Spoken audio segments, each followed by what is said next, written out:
kweziphambili ngalenhlwa ithi yaqala inkomfa ye-ANC yephondo lase-Freystata emva kombhodamo othe waqhambuka izolo.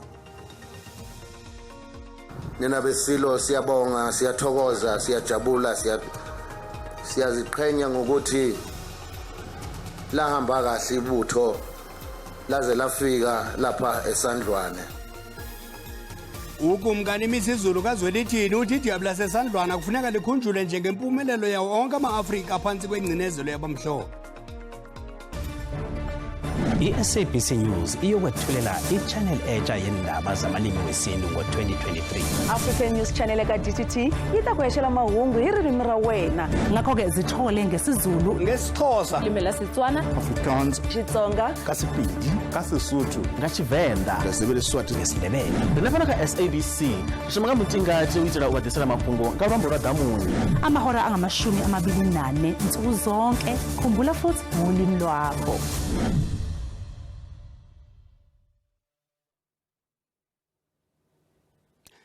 Abisixesha ukuze lexesha likuxabise njengesiqhelo ngelixesha kwelijelo zindaba samkele nababukeli bethu bejelo iDTT uxolo malibe nani. Usihlalo kazolonke ANC umnumzana Gwede Mantashe ugxininise ukubaluleka kobumbano kwaye kulungiswe nokutha kuthwana kwiphondo laseFreystata. Umnumzana Mantashe bevula inkomfa yesithoba yeliphondo eBloemfontein. Kubekho amaginxiginxe ekuvulweni kwale nkomfa ngenxa yoqhankqalazo kunye nophazamiseko. Iqale ngendlela encimisayo inkomfa, amalungu enochulumanco. Izinto bezithomalele emva kombhodamo wangolwesihlanu nalapho amapolisa ebekhulule imbumbulu zerabha. Usihlalo we-ANC kuzwelonke uGwede Mantashe uthi abathunywa banoxanduva lokuqinisekisa ukuba ziyasonjululwa ingxaki zeyantlukwano. Uqhube ngelithi ubunkokheli beliphondo sele kumzuzu noko lungenafuthe. Ikomiti ye-ANC elawulayo kweliphondo yabhangiswa inkundla ephakamileyo yezibheno ngo-April walonyaka uphelileyo. Bayi-667 abathunywa bazima sele nkomfa besuka kumasebe ayi-242. I-ANC ithi izisombulule ingxaki zokruthwa-kruthwano kumasebe angama-59 kweliphondo. Ikomiti elawulayo kuzwelonke ithi konke kume ngomumo kule nkomfa. The process was outlined. Nobody is being left behind, but people are subjected to the organizational process. Where we stand, we have dealt with all the issues. We have closed the dispute mechanism right now. But if there is any matter that will arise in the conference, we'll deal with that. Umantashe uthi inkokheli eziza kunyulwa kule nkomfa kufuneka zibeke imfuno zabantu kuqala. Kulindeleke ukuba umongameli Cyril Ramaphosa azokuvala le nkomfa ngecawa. Unyaka ka-2023 kulindeleke ukuba ibe ngunyaka oxakekileyo kakhulu nanjengoko amaqela ezopolitiko elungiselela unyulo likazolonke kunyaka ozayo nolujonge ngabomvu. Iqela le-DA lilungiselela inkomfa yalo yonyulo neza kubanjwa kwisithuba senyanga ezimbini ezizayo. Kusenjalo iqela le-EFF nekulele sithathu ngobukhulu kweli liza kubhiyozela ukufinca iminyaka elishumi lasungulwa kulo nyaka.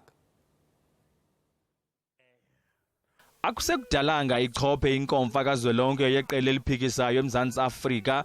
Kaloku i-DA iza kuba nenkomfa yonyula inkokheli ezintsha ngomhla wokuqala nowesibini ku-April eGalaga Estate eMidrand eGauteng. Kunyaka ophelileyo ke osezintanjeni uJohn Steenhuisen wavakalisa okokuba ukhona uba makanyulo luba inkokheli yalombutho kwakhona. Bonakala ngathi ke baninzi abaza kuzigqatsela kwesi sikhundla nangona nje ngabikho ziqinisekiso. Kaloku inkokheli ezawuthi zonyulo lendeleke kokuba nazize nohlaziya okutsha okuza kuthathwa ngulo mbutho kwanendlela eza kuthi gangathwe ngulo mbutho kunyulo luka-2024.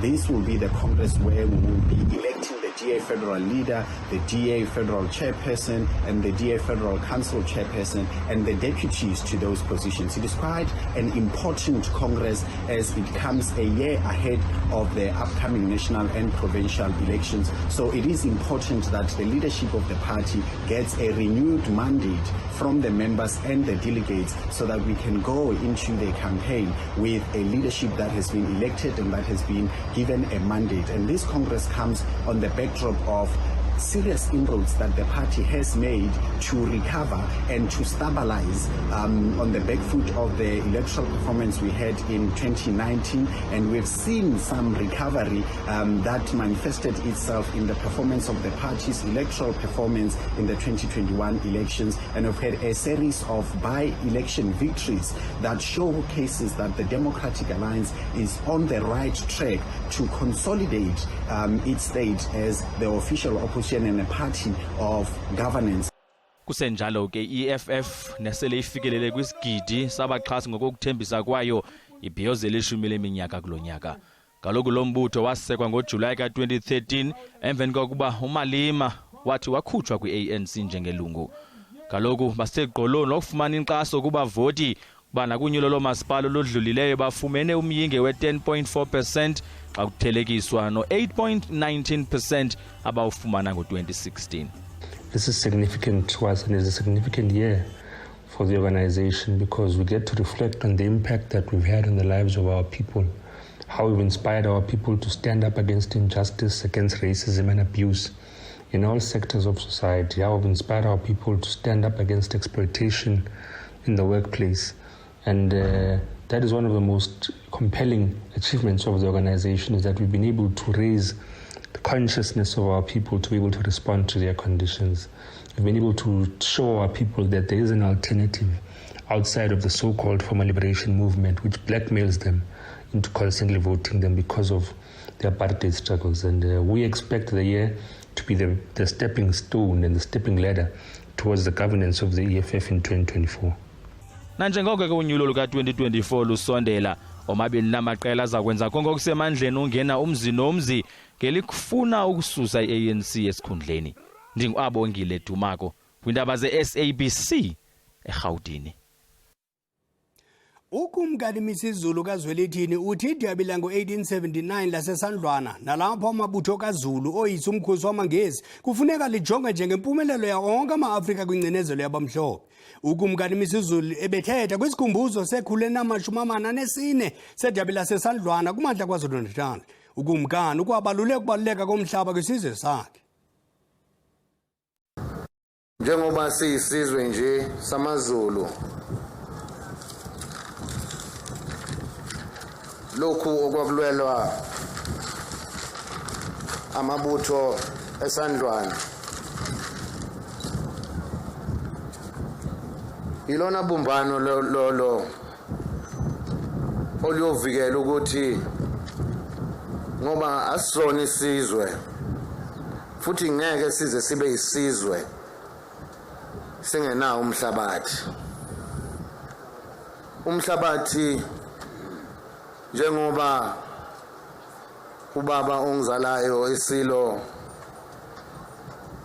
uMdlokombane wayehleze esikhumbuza ukuthi izulu omnyama ngaphandle komhlaba, ngaphandle komhlabathi nangaphandle kwenkosi akukho esiyokwenza, futhi sikhumbule ukuthi umhlabathi uyingubo kaZulu. Isebe lezempilo eMpuma Koloni lixhalabile ngokwebiwa kwentambo zombane kwizibhedlele zeliphondo. Kutshanje onqevu babe intambo zombane kwisibhedlele isisile yamakhiwane eMdantsane nakwisibhedlele saseDordrecht. Kubangele ukuba kungabikho mbane kwezi zibhedlele, nto leyo echaphazele kwanjwa kweenkonzo zempilo nangona kukho ii-generators ezincedisayo xa kumke umbane. Isebe sele limilisele imiqathango engqingqwa ukugawulelana nale meko. Isibhedlele isisile yamakhiwane sinezigulana ezingaphaya kwama400. Ukungabikho kombane kuchaphazele iinkonzo eziliqela neziquka ezotyando. Izigulana bezisoyikisela ubomi bazo xeshikweni umbane engekho susela ngolwesibini ukuyotsho ngolwesine. Ingasithi kanti bamamele bayeva ngoba kaloku ngomonakalo bawenze apha esibhedlele uchaphazele abantu abaninzi. Ii-cables ebezibiwe emakhiwane zifunyane kwishishini elikufutshane emva kokuba kungenele abahlali. Umbutho wabahlali ojongene nokhuseleko wabamba abarhanela ababini nalapho babethwa unobomi. Zimembers zethu zefamily zethu ezizibaphayana, so iye isichaphazele kakhulu because isibhedlele sesithu si-community sesibhedlela. Isebe lezempilo lithi isiganeko sakutshanje sichaphazele izimali zazo esezishokoxile kakade. People need to understand that such acts of criminality affect our day-to-day operations and place people's lives at risk. The health resources in our department is scarce. Kutyalwe onogada kwindawo apho lo mkhwa uvame khona. Abongile Yankees kwiindaba ze-SABC eMonti. Sijamelene nokuphulukana nemisebenzi engaphi kwamawaka amahlanu isixeko sasemakhanda eMpuma Koloni okokuba singaphumelela isicelo sokufuduswa kwenkundla ephakamileyo yamatyala kwesi sixeko isiwe kwikomkhulu leliphondo iBhisho. Oku kuthandalaziswe kuphando lwenziwe kunjingo lwaseGeoff Artrabas weDyunivesithi yaseRhodes. Ingxelo ijonge ifuthe kuqoqosho ngokufuduka kwale nkundla idiza ukuba icandelo lezomthetho leza kulahlekelwa ngumyinge wama-66 abo bantu ingamagqwetha kunye nabasebenzi abancedisayo. Ngelixa sona isixeko kubala singaphulukana nengeniso ephakathi kwe-200 million ne-300 million yerandi. Ukufuduka kwale nkundla kuza kutyabula abahlawuli berhafu imali engangeebhiliyoni zerandi. The High Court is central to the economy of this city. In excess of 5,000 jobs will be lost. Those are direct jobs. But if you actually look at those who rely on those people who work, you are looking at tens of thousands of people whose livelihoods are at stake. Le ngxelo ithi ukufuduka kwale nkundla kuza kusondeza ubulungisa kufutshane ebantwini kodwa kukho inqalabo ukuba kukho abo bangahamba umgamo omde ukufikelela kubulungisa ingakumbi abaseNelson Mandela Metro. You've got other departments as well. For example, you've got your Director of Public Prosecutions or the NPA office, which is in Grahamstown, which works hand in hand with the Grahamstown High Court. If the court were to be moved to Bishop, obviously, on their side, there will have to be adjustment as well. They will have to move to Bishop to accommodate the kind of work they are currently doing with the High Court here in Grahamstown. Le komiti kwavakalise inqalabo ngesibhedlele eFort England esijongene nesimo sengqondo besisebenzisana nale nkundla. It's a very large hospital and something like, I think it was 3,000 cases get referred annually by this court to that hospital for assessments, etc. And Bishu has no such hospital within a close proximity to it. So all those people who get referred by a Bishu court will have to travel to Makanda and to this hospital at great expense to the state. Kwindaba ze-SABC ndingumcebisi Nqena ndisemakhanda. Umongameli Cyril Ramaphosa usadibana neengcali ezohlukene ukuzama ukufumana isisombululo kwingxaki yezamandla kweli nekhokelele ekubeni uqoqosho lweli luphulukane neebhiliyoni zerandi kwaye ichaphazela intlalo yoluntu.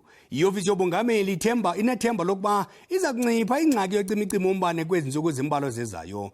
Umnumzana Ramaphosa urhoxile kuhambo lwakhe olusingise eDavos kwilizwe laseSwitzerland. Umongameli sedibene neenkokeli zamaqela aphikisayo ukushukuxa lo mba. Kwinzame zokufumana isisombululo kwingxaki yezamandla kweli, umongameli ubambe intlanganiso eziliqela kunye namaqela ezopolitiko, ikomiti ezijongene nezamandla kunye nebhodi yakwa-Eskom, kukwabanjwe nezinye intlanganiso kunye noosomashishini, imibutho yoluntu neenkokheli zikalizwi.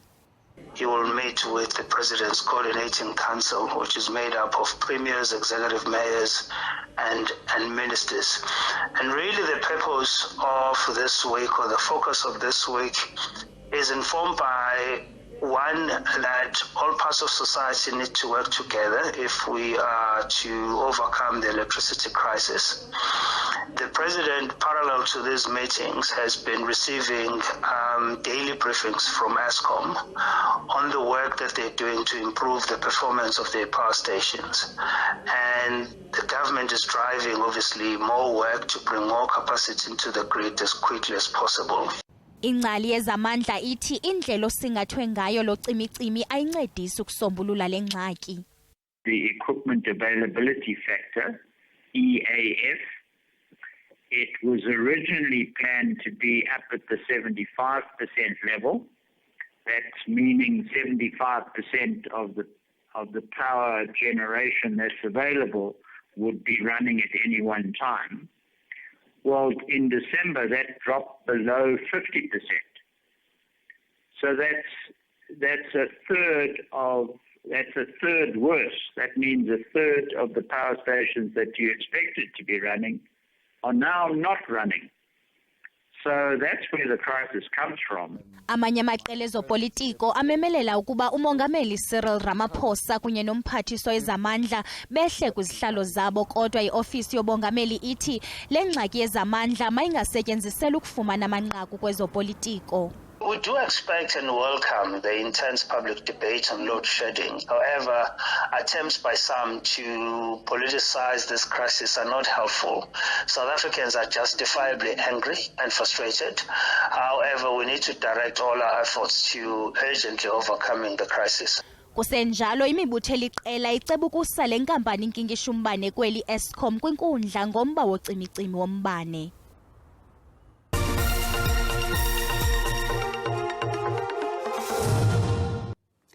Abadlali bebhola ekhatywayo abasetyhini City Lads bazimisele ukuphucula iziphumo zabo nanjengoko kuza kuqala iHollywood Pets Super League kule nyanga izayo. Le yiPremier League yabasetyhini kweli kwaye liqonga lokuba abadlali babonakalise ngezakhono zabo ngethemba lokubonisa abaqeqeshi bebanyabanyana ngezakhono zabo. iCity Lads ivale kwindawo ye-12 kwilog kumaqela ali-16 kulo nyaka kuphelileyo. Eli qela lasetyhini lebhola ekhatywayo lasekwa ngonyaka 1995. Eli qela lisoloko lisiza neziphumo ezincumisayo kwaye ababadlali bebezimisele ngelixa bebezilolonga. iCity Lads yanyukela phezulu laya kwiPremier Division emva kokuqhuba kakuhle kwiSaso League. Abanye kweli qela bathatha inxaxheba kwitumente yeCOSAFA bezibandakanya nabanyana. Abadlali kunye nabaphathi beliqela bafuna iinkampani zabucala zifake isandla ngezemali. Ayikho ibrand efuna ukuzidibanisa neqela elingaperformiyo okanye nomuntu ongaperformiyo. Zonke ibrands zifuna iziphumo ekugqibeleni, so kubalekile ukuthi sinyuse igawusi nathi sinyuse umgangatho wethu. So kungakho nisithi kule season idlulileyo noko sizamile. Ndixele players zam into yokubana igame za home funeka siziwiningane, raining or not, ngoba kaloku xa nasisiya ngaphandle sisiya eMalimpompo eMampumalanga kuba nzima kakhulu xa dlala lamacala ngaphayana. Hence kubalulekile into yokubana ii-home games zethu zona funeka siziwine nakanjani. Usipho sethu noJoko uneminyaka engama-20 kwaye ngumdlali wangaphambili oseze ngobuso ezweni.